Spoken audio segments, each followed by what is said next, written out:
Center 7.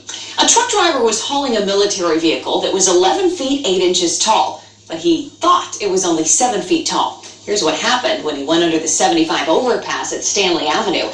An even stranger part of all this is the driver headed one way on this road last night with no problem. But on the same road this morning in the opposite direction on his way to Fort Hood, Texas, the military equipment on it got caught. It appears that that beam had sustained previous damage. That owner of the company says he's going to look into why a broker had the wrong measurements on documents. ODOT tells me this bridge is safe and they're going to fix the beam tomorrow. A Dayton man faces menacing charges after police said he threatened an RTA worker with a knife. This surveillance video showed an RTA employee trying to wake up Thomas Robinson. The worker said Robinson was sleeping inside the downtown Dayton hub and did not look like he was going to catch a bus. When Robinson woke up, the worker said Robinson got angry and tried fighting a customer. Outside, he's the man in the circle, as you can see right there. That and another person lunged back and forth at each other. Police said Robinson had a knife in his pocket. An off-duty Dayton officer working church security spotted him a few blocks away, and police arrested him. Chief Meteorologist McCall Vrydaghs has been talking about this for days. Now everybody's watching this line of green on the radar. Yeah, we enjoyed a couple of days of gorgeous weather, temperatures in the 70s. In fact, we hit 80 degrees in some spots this afternoon. That will change, not only because we bring in some wet weather, but some cooler air is going to be settling in behind this system. Big picture view for you to give you a scope of what is headed our way. Area of low pressure is moving up through Wisconsin into the Great Lakes. We have a cold front that's trailing on the south side of that. The cold front is what will bring us the threat for some showers and thunderstorms and perhaps even strong to severe weather later tomorrow afternoon.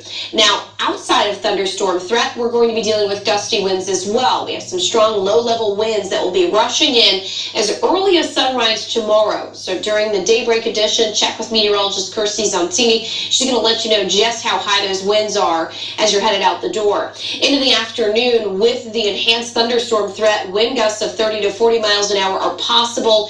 If they get quite strong, then we may be dealing with wind gusts that are up close to 60.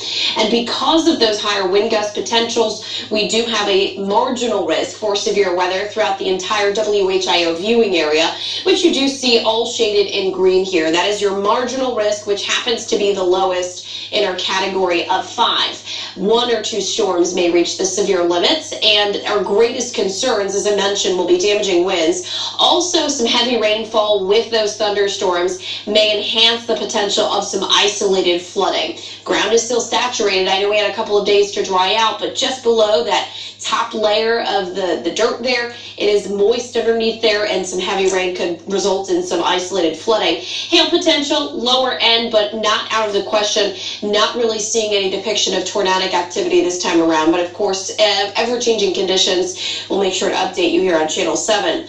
Clearly, you can see a warm front to our north and the cold front back to our west. And as I mentioned, will drive that threat for storms for tomorrow.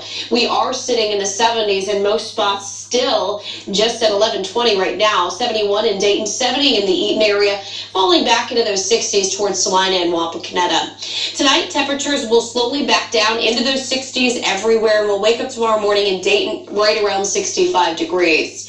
Futurecast shows will be quiet through most of the morning commute. A few showers may push on by towards that 8-9 o'clock time frame. Scattered showers and a few thunderstorms by lunchtime, but really, once we get past that noontime hour, those thunderstorms start to pick up in intensity. There's 3 p.m., and we'll see waves of thunderstorms into the early evening. Still, we have that cold front to come through, which is around midnight tomorrow night, and then this finally pulls off to the east, and that's going to bring in that cooler air.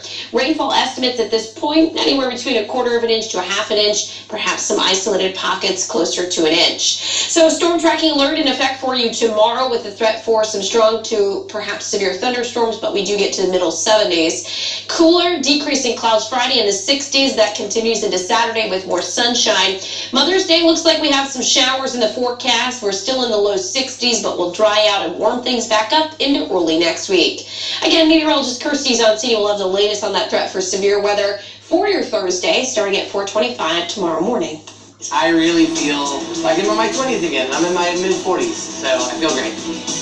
That bartender did not eat a single bite of food for more than a month. And what he drank instead, and it helped him lose more than 40 pounds. Storm Center 7, always tracking, alerting you to severe weather. The WB